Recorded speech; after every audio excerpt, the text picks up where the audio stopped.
Post without having for yourself to log off, then we know we're all sorted, isn't it? Yeah. I couldn't hear you there, but that's okay. Let me see things if I want to share screen, how I can share screen. So you kind of have that facility, isn't it? I can share screen, yeah. Yeah, no, I don't want to share the screen. I want to test it out. When I get home, can I take over the recording side of this? Yeah. I'll make you co-host. I'll make you co-host. Brilliant, perfect. So we just have to now wait for other people. Hope my battery doesn't run out. 20%. Pretty good. We got 3 minutes to go. I'm just gonna talk. Who's the secretary to Global Afrikan Congress UK? So that's what you need. So Brother Glenroy, he's the secretary. That's Brother Glenroy, is it? I beg your pardon? Yes, greetings. That's Brother. Yes, good. Greetings. Yeah, Okay. that's the address. That's his email address. The GAC something AOL. Oh my God, no feeling. Okay. We've gone the wrong way. No, we haven't. Oh no, we haven't. Thank God. I need to pay attention. We have not gone the wrong way. Because it's one of those interchange. I could end up going the wrong way. I'm still good. Okay. We missed out, Jim. We missed out on half an hour of meeting you. Had we gone the right way, we could have had we picked the right train and blah blah blah. Life is full of if we'd done this, if we hadn't done that. So you should never get too worried about ifs and whens. Well, now I have a target to get married, and then we could visit Tanzania and Gambia. Gambia, because I want to see my Muslim brotherhood and sisterhood there, because they seem so lovely. Oh, Brother Bunja said he'll turn up. Hello, Redline TV. Sorry, I don't know your name. Are you? Oh, we got 4 participants. Sorry, We I'm going to have stop already, talking yes. now. Hello, sister. Do you want to introduce yourself just so that I know who you are? Who are you talking to? Yeah, Redline TV. Sorry, I don't know your name. I'm Jackie Walker. Sorry? Oh, yeah, Jackie. Yeah. That's right. Actually, I recognize you now that you say. Sorry, I didn't recognize you there before. That's okay. Yeah, that's right. Yeah, I'm not very good at that. Yeah, and Brother Glenroy is on. He hasn't on the Global Afrikan Congress. That's good. And Aysha is going to be late, but she's on the train at the moment.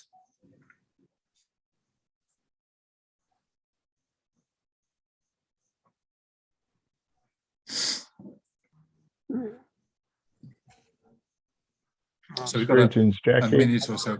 I'm recording this. I hope that's okay with you. Yes, I think that should be fine. No problem. Yeah.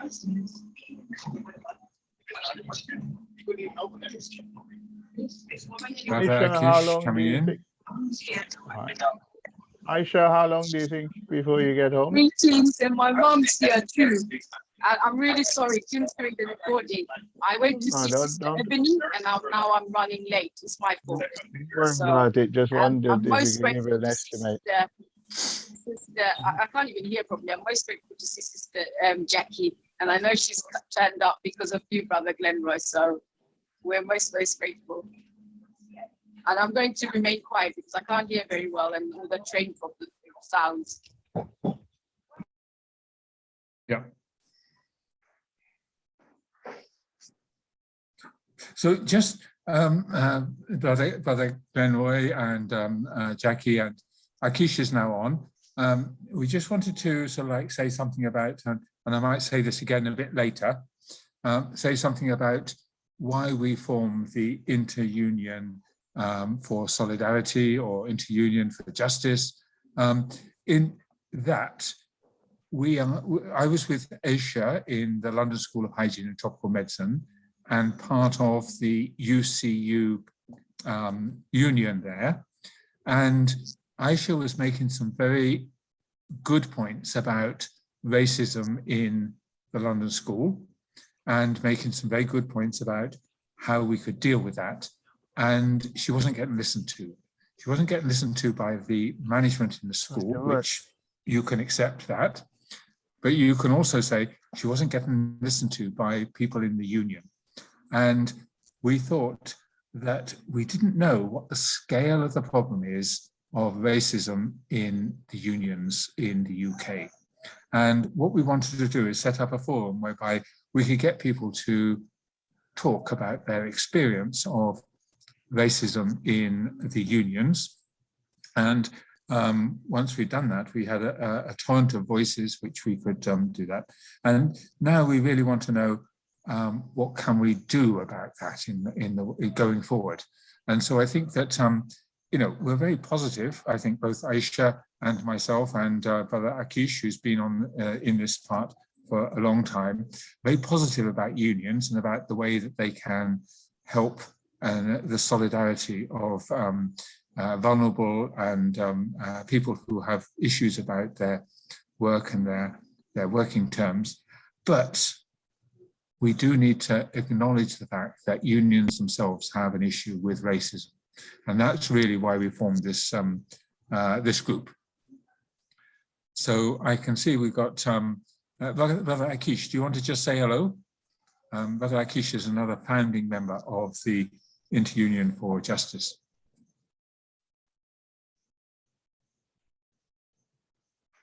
Yeah, hello, Jim. Hello, everyone. Hi, Akic. Nice to see you guys, all of you today, and our guests also. Thank you. Yeah. Sister Aysha, I think she said she's listening and she's in trouble. Yeah, thank you very much.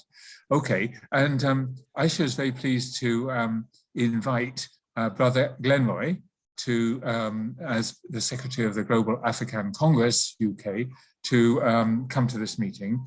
And what we'll do is perhaps we'll introduce Brother Glenroy, and then maybe Jackie, you could introduce yourself as well and say something about your experience of the way unions have dealt with racism in the past, and we'll get a few words from Ebony as well, if that's okay, later on. Yeah, okay.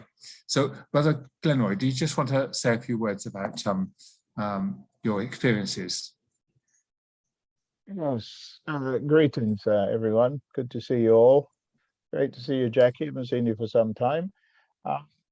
Yeah, I think this is an initiative that's required, and indeed,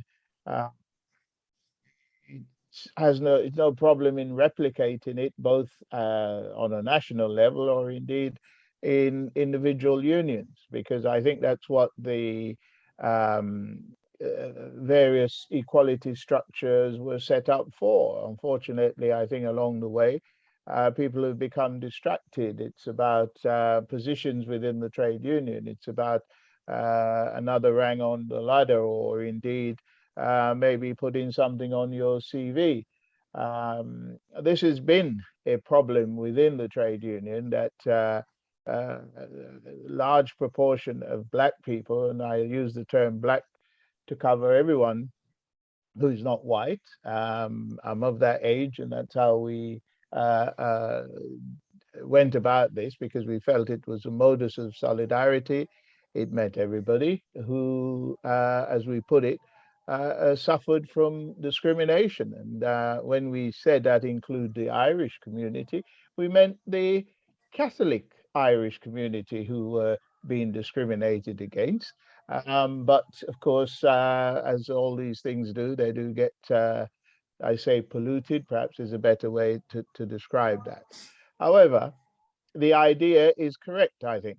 And I would like to say something about the terminology, Black and brown, as to why that is considered necessary by some people, but we'll get on to that another time, because I think today, I hope this is about an opportunity for us to speak candidly about our experience within the trade union movement, and indeed the obstacles that we face within the trade union movement. Because, there is no easy road. And I think that most people, when they become part of trade union, understand that it comes with a certain difficulty.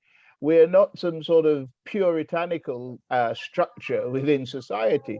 We recruit from everywhere, from within the pool of human failure, within the pool of human discrimination. Racists don't have a problem in becoming trade unionists and concealing what they've done. We've had to expel a number of people from the RMT who have expressed extreme right-wing view. Some of our trade unions, fellow trade unionists, have severe right-wing view.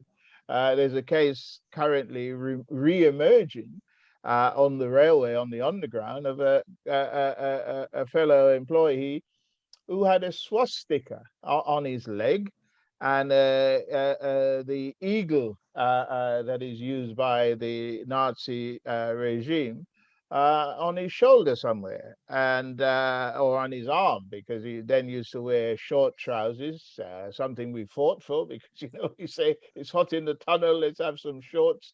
We fought for that, and there it was. But he chose to wear it all year round. And when we challenged it, he said it was art, and management said, oh yeah. So he got away with that. He got away with that, and indeed attacked the people who were concerned about his appearance, put in counterclaim, which was supported by management, that he was harassing them. So the trade union has a lot to live up to, because, as I said, we don't recruit from some sort of puritanical area. We have I was going to say the subscription of humanity. We have human beings as members of our trade union, and they come with all of that. So we should be eternally visual, and we must vigilant, and we mustn't be shy about it. Because I think if you're a trade unionist and you're frightened to confront racism, you're unwilling to confront bullying and so on within the movement, even when it's within our own structure, then you're not really doing what it is about, that you became a trade union activist. And there are lots of people who are in trade union who are not active, but they're members of trade union. So I do think that this is a very necessary event. I think it's important that we record it. One of the things that I think is on the agenda is, after this, at some later date, we have a forum where we invite anti-racist white people within the movement to come and tell us how they are supporting the struggle, and indeed their own experience. Because sometimes people forget, there's a law about vicarious responsibility. If you're a white person and you hear something happening, or you are subject to the usual canteen talk about your colleagues, you have a responsibility to deal with that. And we have to remind our white comrades, who will come and whisper to us when they feel that it's safe, when what we want is for them to challenge it. Now, I don't mean, stick your neck out or be in a dangerous position. So those are some of the criteria that I think that we should be looking at. I won't go into anything specific more than I've said about the RMT. Ebony is here, who's a member of the RMT, and I'm hoping others from the RMT will join us. I think it's good if we could have a relaxed or an organic process this evening. So I think you said Jackie, if Jackie wants to say something after this. So I'll leave it there. I'm sure we'll come back to some of the issue within the trade union in a wider sense. I don't know if it's necessary for me to say thanks so much, Glenroy. Yeah, but can I just quickly absolutely, say, I would agree with you that the idea that... Yeah, I just wanted to say that I hadn't said it, but most people on here, I think, I know Aysha and Ebony and Jackie, of course, but just to say, I've been on the railway for 40 odd years. Before that, I was an engineer, one of the few people within my union in my workplace. As a student, obviously, I was a part of the student union. It's many, many years ago. I've got the grey hair to prove it. And basically, I've been an activist within the anti-apartheid movement or the war in Southern Africa throughout my life. So it was a natural progression, I think, within the trade union to make sure the trade union were part of that. Sorry about that. I should have said that at the outset. Over to you, Jim and Jackie. Thank you. No, I'm just facilitating here, and I would agree with you that it is very easy as a white person to remain silent, and it isn't. It's something where you do need to make sure that you do confront discrimination in the ways you can, and I think that's an important thing to say. Silence is not good, but it's understandable in many people, but it's not good. You're right. Jackie, do you want to take up the theme from Glenroy? You're on mute, though. I think what a lot of people say actually is silence is violence. And I think that is actually very true. But I suppose my perspective is like Glenroy, really. No, not really. I'm just trying to think if what I was saying is true. All my life, I've been a member of some trade union or another. So NUS as a student, NUT, which was originally the teachers' union, and then Unite, really. And to me, all of the, I mean, there's very little difference to me between the state of racism in the trades union movement than there is in general in the labour movement. So I think, to me, I think amongst the activists in the, it's a slightly different thing, but I have to say my experience is not very positive about the way that Black people are listened to, or the structures of power, or the way that the hierarchies within the trades union movement, even the way they use Black sections, because they cope, if you like, with the problem by kind of siphoning them off, but keeping them on a leash. Because, you have to be good girls and boys to get the funding. You always have to be good girls and boys to get the funding.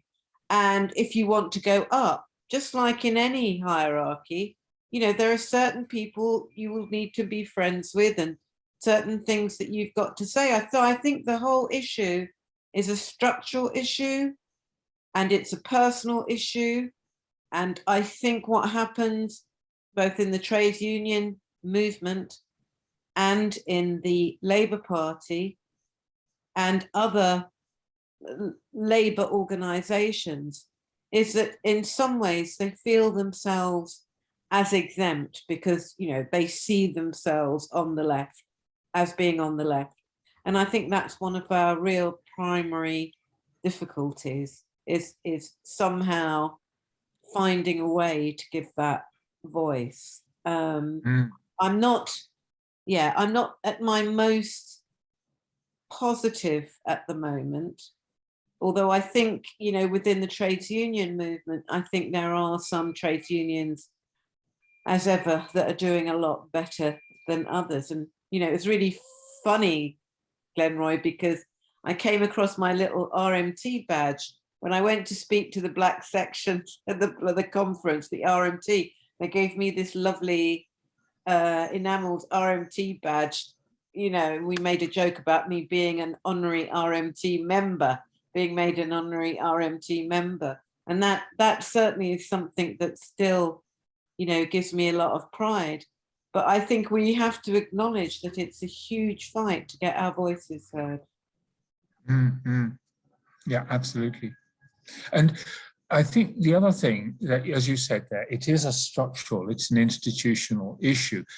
We're not saying that anybody is racist necessarily. We're saying that the system is such that it supports and encourages people in a particular dynamic, in a particular group. And that just denies those rights to other people. And those other people are often Black and brown people and people with other minority characteristics. Yes, okay, and I would agree with you. It's until the institution, the union, or whatever it is, acknowledges the fact that this racism is there, they can never really deal with it in that way. Yeah. So I was going to see whether Ebony wanted to say something, but I see that Bunja is coming on online as well. Bunja is a colleague of mine. I'm in the UCU union, and I work for the London School of Hygiene and Tropical Medicine. I work in Tanzania actually, so I'm not part of the London elite, as you might say. But I'm trying to encourage other unions across Africa, and Bunja is in the Gambia and is the leader of the MRC union in the Gambia, which has done fantastic work over the last few years. Over the last 20 years, in fact, and we'll get a word or two from him as well. Akic is from the Unison branch of KCL at King's College London, and we'll say a few words as well. He's been someone, but perhaps what we ought to do now is get a few words from Ebony about her perspective on the racism that exists in unions across UK. Good evening, everybody. I can only speak from an RMT perspective, and I can only speak from the perspective of the last few months, when the AGS decided to find a post by George Galloway funny, the blackface incident, as we call it. He found that funny, made a comment. Somebody within a WhatsApp group decided to post it in the group to show, what was going on. And then the next thing we know that the Assistant General Secretary of RMT deleted his Twitter account. If that's not something of guilt, then I don't know what it is. And, over the past few months, absolutely nothing has been done about it. And as far as I'm concerned, when we have, the General Secretary not doing anything about it, as far as I'm concerned, that's colluding.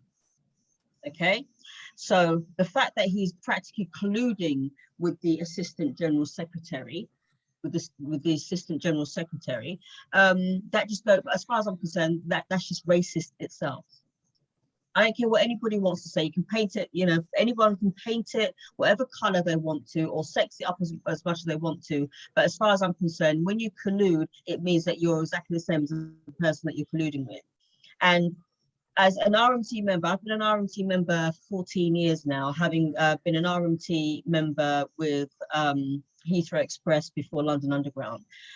This is like the first that, the first round of racism that I know, that I'm aware of. Okay, other cases I've not been aware of, and the fact that, there is racism within the union doesn't actually surprise me as a black person, to be honest. Okay, because we're used to it. It's like you say, oh, there's racism in it. It's like, okay, there's no surprises there, but what are we going to do about it?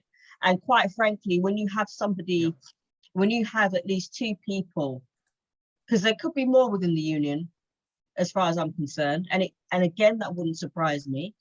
But when you have this case, and to some people it may not be anything too big, but it is a big deal. It is a big deal to people like myself who are represented by these people. Okay, we pay our subs to be represented by these people, and that is not a good recipe as far as I'm concerned. All right, so the fact that nothing's been done up till now, the fact that we recently had Glenroy and I we recently went on a Black and Ethnic Minority Workers conference in Liverpool, and the General Secretary was one of the speakers. And quite frankly, like one of the things that he said was, well, if you have a complaint about an RMT official, then you have to fill out this form. And But you know, I'm not confident. Given the case taking the case into consideration, I'm not confident of them doing anything, because it's basically them marking their own homework. Yeah.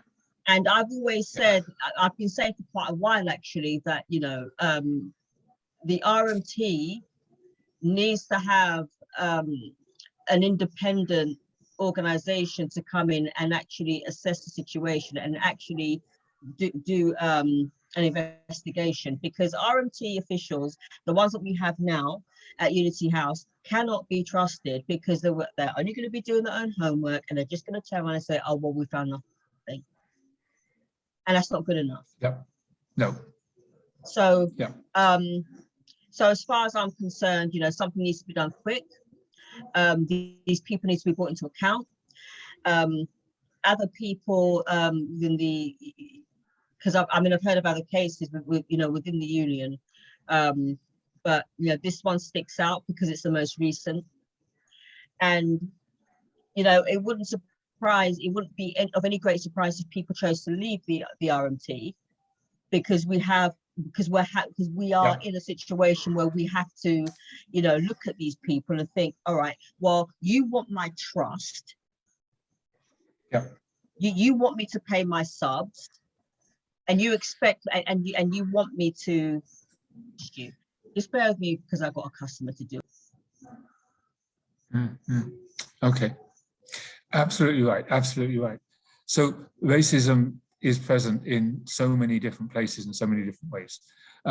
What I wanted, you know, Bunja here is the president or the chair of the union in the Gambia, and I just wanted him to say a few words about how racism affects him in the Gambia with his work.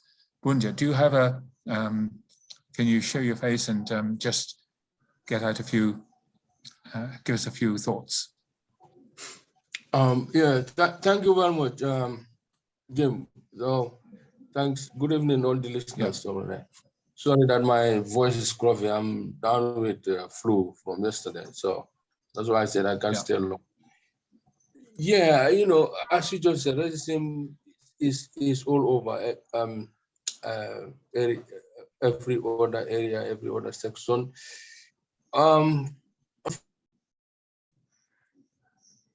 Gambia. I'm sorry, someone keeps calling in my phone. In the Gambia, in our unit, we are lucky to have, as you remember, our the chief operating officer is a Nigerian, so obviously it's a black person like me, and the unit director is an Italian. So sectional, yeah, but racism in our unit here is not to a point where the union rises up or to say this is not acceptable or not. We do realize that there was a section of staff who once wrote to Peter Piot on some, you know, anonymously to say sectional racism, nepotism on there. But when that query came back to the union, it was like the union is the voice between management and staff, and as far as we are aware, none of those existed. No one reported to us. We didn't see it. Between us and management is an open door policy. Anytime I want to see the director, I don't need an appointment. I walk in there. Anyone I want to see the chief operating officer, I just need to call him. Yes, I'm coming. So we have an open door policy. In a bit sectional area, you have your principal investigator somewhere who you think might be different from people because of color or not. So that does happen. But when that comes to the someone, is that Adhan, brother Bunja? But not from me. Is that Adhan in the background?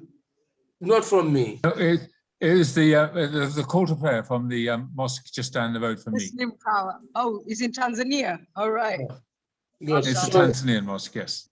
As I've interrupted, can I say, Jim, I was more interested hearing from Brother Bunja, the racism he suffers from trade unions in the UK towards his union all the way in Gambia.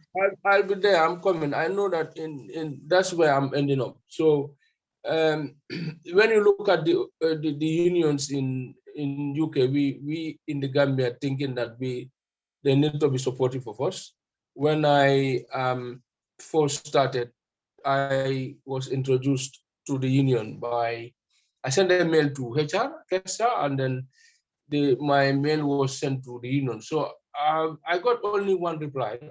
I think you have 3 unions in the school, but I only one from Unite.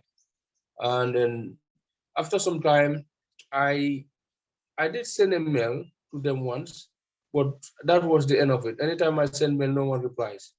So I was wondering what has happened. I'll be following up, and then no one cares. So that is a bit unfortunate on our side. We seen that as maybe they are not being supportive institutional union racism. So that is a bit worrying to us. And then I'm Jim. You must be aware. I've written so many emails to even the HR in the school just to get a recognition letter to say Gambia MRC Workers Union is recognized by the school, London School of Finance and Anthropology. That has taken ages. At one point, I say, well, we don't need the letter. We will do it our own way here and move on. Because I personally had a meeting with Kebbeh, and then he agrees that he's going to do this. This was 2021, I see. I still have the dates, but I've been sending reminders.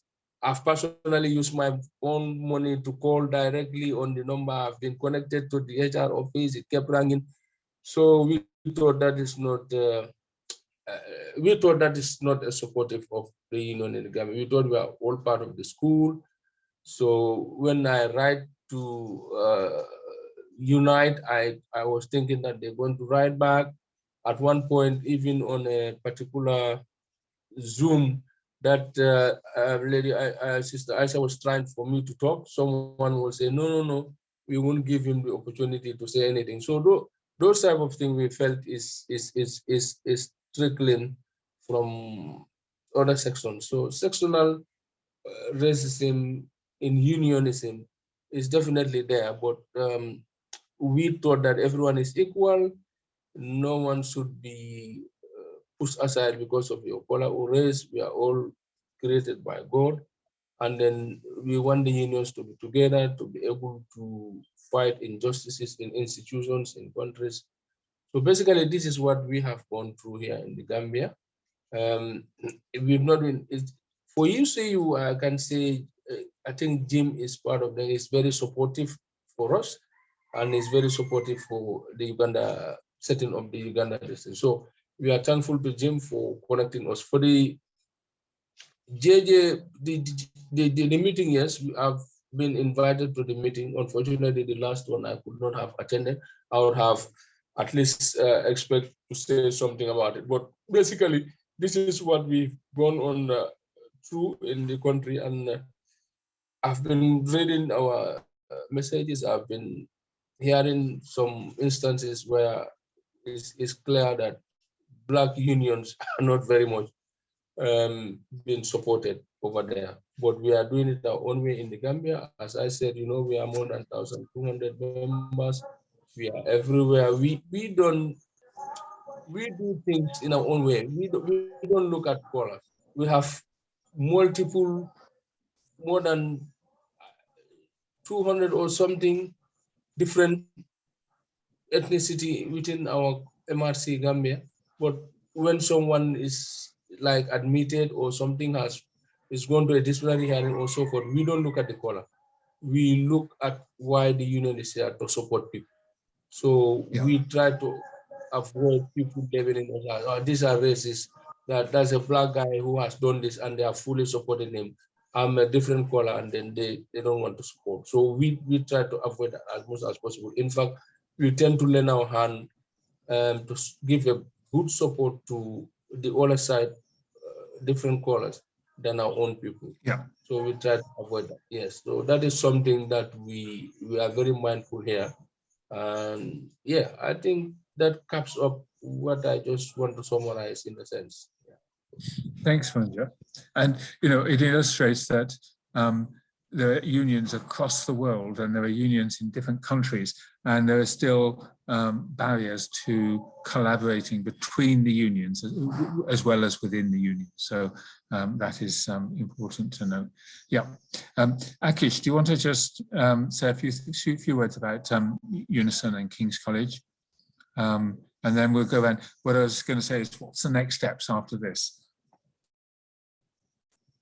Akic, are you available? Otherwise, yeah. Oh, Jim, yeah, Akic. thank you, Jim. Yeah. Yes, thank you very much indeed. Brother Akic, let us see your face, please. Yeah, 1 second, I'm just doing something. I will bring a camera later on. Power of the face, the voice, the truth. Right, okay, yeah. Yeah, I'll just, there's not too much to say anyway. We know that I would like to give a thanks to 3 speakers, especially first one and second one.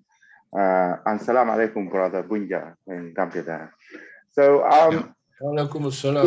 yeah, it is actually when I joined union here in King College, I thought the union is for everyone, and union should fight for everyone. So. And then actually I recruit a lot of a section of security and cleaners here in King College, because I'm doing actually security. In the end, we fought for in-house. So I was a frontline from day one until the King College accepting us to come inside to be a part of King College colleagues, so King College staff. So I was really happy. But the thing is, when we came in, it just looked like there's a section we've been put in somewhere, King College dealing with their own department, and we have a separate department. And then when we ask them, we say, yeah, because you guys are under the E&F, which is state and facilities. And then they treat us differently. So when we ask the union say, oh, we're still fighting for that. Because the union has been adjusted by certain people, and I don't blame them also, because I blame our people, whether black color there, whether from Asian or black people. So they don't come to the meeting, and they are members. So if you don't come to the meeting, for example, election meeting, and then who do you expect to support your own people? No one, So for example, if I want to stand, who's gonna supporting me? No one come to the meeting, or no one come to election day. No one. So and then I don't blame them too much, those people in leadership, so because I blame our people, because it is them who give an upper hand to those people who carrying on their job they're doing, whether if it is a racism or discrimination. Yeah, because of you're not coming. Like a lady was saying that if you keep silent, Gilbert was saying also, you keep silent mean that you accept what is going on, whether you're black or you're white, Yeah. So one day I went to make it cutting short. So I went to the conference in Cheshire near to Manchester, and I was invited for black members to be. I was a member of Black Unison. So I went there. I realized that why should we call ourselves black member, while there's actually a union with an hierarchy there. But later on, what will we deal with our people? What would we benefit if we become a separate member black? So I was completely criticizing that. I said, look, if they want to help us, why we should not come a leader? Why we not should come a chair or person of this unison than being a black alone? Talking about a black member, and I said this is the union need a lot of work to do. It just looked like the union was creating a 16th century or before that. And it's particular people was there, but now the country such as UK, it become a multinational. So and then people are working at work. So there is a lot of discrimination and racism at workplace. So who's gonna tackle those kind of issues? It's a union. So if it's union, which is a head, is not doing their job, so it means that the racism will be continue carrying on, and people will be fighting and fighting and fighting later on. not fighting in a way that physically, so fighting mentally. People will become sick, people will become distressed, people will become special minority, they'll leave a job. You know, those people who become old, they become more diabetic because of this stress at work. Their colleagues just give them, how do you call it? They are not recognizing them as a human or as a colleague at the same time, or is the less person who can understand the job, you know, or even any silly mistake, you can be called in for investigations.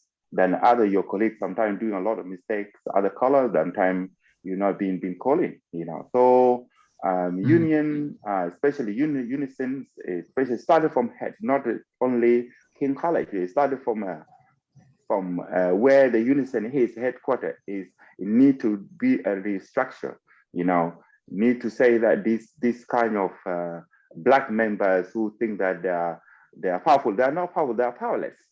Because if they are powerful, when the election comes, they will not come what I call a secretary for the union. They will not. I've never seen a black person in a Unison since I joined union. Okay, I'm almost 8 years now in union, you know. So it's completely, I can see there's a racist there. So it needs to take it, or it needs to change a union, something this called union, and we create our own union. Okay, we create some. Well, what I mean by creating our union, we need to create a union where everyone will be accepted, whether you are what kind of color you are, and you wherever. If you want to be, if you stand for the chair, you've been elected. You are not. We are not. They should not elect somebody. They should not elect somebody because of color. There is elected by ideas. We need ideas. We need productive ideas. We need ideas. Yep. Yeah, I can stop from here. Thank you. Yeah. Thanks, Akic. No, I think those are the very points that we need to make, is that we need to be inclusive, we need to recruit, we need to have ideas, we need to collaborate and confront this these racists.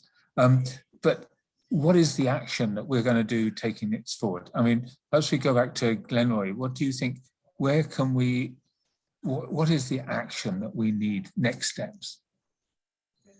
I mean, I think for me, the concept of a structural situation whereby we had, for example, the TUC Black Workers Conference as a coordinated structure for all of the trade union and all the black structures within the trade union, and obviously the individual unions, a black representative structure. Now, as I said earlier on, it's not turned out to be what it's supposed to be. If I could divert a little bit and say, for example, a black section in the Labour Party. And one of the things that that example should teach us is that the people who violently disagree with black sections in the Labour Party didn't go away. They continue their opposition to it. You know, I think that some people, when we've reached the point where we have a structural organization, or we reach a point where unions have set up black representative structure, and Jackie has said, I think is another phrase I would use, Jackie, it's like a tick box. You know, they're able to say, oh, we got one, we got this. You know, the fact that it doesn't do anything and they're not allowing them to do anything. Even the TUC produced an annual report. If anyone can get hold of it, it makes interesting reading, because it says some wonderful things about the trade union movement. If you read about your union, you'll never recognize it, because it's not about that. And it's not because they went around and asked black members, you know, what do you think? Somebody sits in an office and say, what would look good? What would make us look good? And that's the a drive for that. But I think a lot of it comes down to the members in the trade union. They have to be willing to want to make the union what it's supposed to be. There has to be a determination that it does what it says on the tin. And I think it's an unfortunate situation, and I'm not blaming the members. The members joined for protection. As Aki was saying, the members joined, believing the trade union will be this organization that will deliver. We see it as, obviously, we know the bosses are exploiting workers and super exploitation. So on the other side, must be seen as a trade union. And indeed, that's what it's for, and should be doing that. But it won't do it